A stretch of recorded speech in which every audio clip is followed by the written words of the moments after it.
Welcome to my channel জ্যোতির্ময়ী গল্প Facebook, জ্যোতির্ময়ী গল্প YouTube. হ্যাঁ বন্ধুরা, দেখো আজকে আমার রান্নার মেনু হচ্ছে চিকেন। এটা হচ্ছে দেশি ব্রয়লার নয়, কিন্তু এটা হচ্ছে তোমার দেশি মুরগি চিকেন। আজকে একটা গোটা নিয়েছি, এটাকে তোমার দুভাগ রেখেছি, কিছুটা ফ্রিজে রেখেছি আর কিছুটা আজকে রান্না করছি। ঠিক আছে,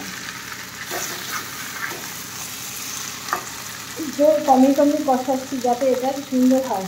প্রত্যেকটা তরকারি যখন জোর কমিয়ে কষাবে এবার রান্নাটা সুন্দর হয়। আর জোর বেশি দিক করলে কী বলো তো, পাতলি হয়ে যায়, যাতে মানে কিন্তু পাতলি হয়ে যায়, ভালো হয় না, আমার মতো ভালো লাগে। এবার প্রত্যেকটা তরকারি আমি এবং জোর আস্তে আস্তে করে করি। আজকে আমার মেনু হচ্ছে চিকেন আর হচ্ছে লাউ ঘন্ট। হ্যাঁ বন্ধুরা, তোমরা এই লাউ ঘন্ট কেমন লাগে বলো তো, কী দিয়ে করেছি বলো তো, বলতে পারবে না, তাই তো? পারবেই বা কী করে, কেউ কীভাবে করলে আর একজন কী করে বলবে বলো। এটা কিন্তু বৈশিষ্ট্য হচ্ছে এর ভিতরে চালের গুঁড়ো দিয়ে এটাকে ঘন্ট বানিয়েছি। এটাকে কীভাবে করেছি বলি। প্রথমে জিরে কড়াতে দিয়েছি, দিয়ে কিছুটা জিরে ভাজা জিরে তুলে নিয়েছি, নিয়ে তারপর তেজপাতা দিয়ে জিরেটাকে দিয়ে সময় দিয়ে লাউ কুচানোটা এই উনুনের গ্যাসের উপর দিয়ে দিলাম।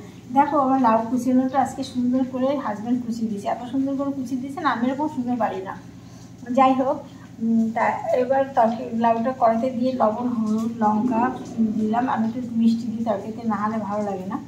দিয়ে নাড়াচাড়া করে তারপর নামানোর আগে ওই যে জিরেটা ভেজে রেখে দিয়েছিলাম, এতে করে গুঁড়ো করেছি, তারপর লেগে আছে আমার।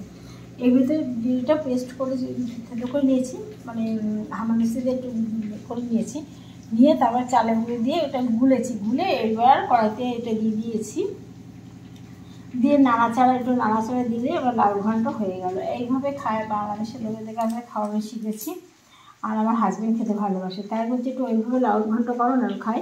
তাই অনেকদিন পরে এরকম আজকে একটু ঘন্ট করো। আর কী বলো তো, এর ভিতরে চিংড়ি মাছ দিলে খুব ভালো হয়। কালকে মেয়ে পটল চিংড়ি রান্না করেছে, আমি তো খাইনি। কেন বলো তো, চিংড়ি মাছ খাওয়া আমার বারণ, সেই জন্য আমি খাইনি। তা ওরা খেয়েছে, এখনও মনে হয় ফ্রিজে আছে কিছুটা পটল চিংড়ি।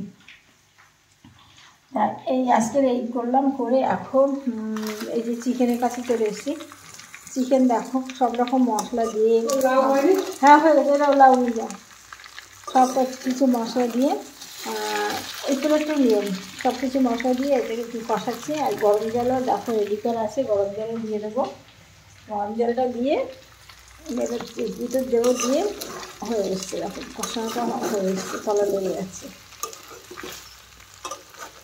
দিয়ে আমার চিকেন রেডি। এবার গরম গরম ভাতে খেতে বলবো। আজকে দেরি হয়ে গেছে গো খেতে, এত দেরি করি না, কিন্তু চিকেনটা আমি এনেছি অনেক দেরি করে, জানো। ঠিক আছে বন্ধুরা, একটা লাইক কমেন্ট পাবো তো অবশ্যই, বলো দেবে তো তোমরা, ভালোবেসে একটা লাইক কমেন্ট অন্তত করো, পাশে থেকো। আজকের মতো ব্লগটা শেষ করলাম, আবার আগে আরেকটা ব্লগে, টাটা।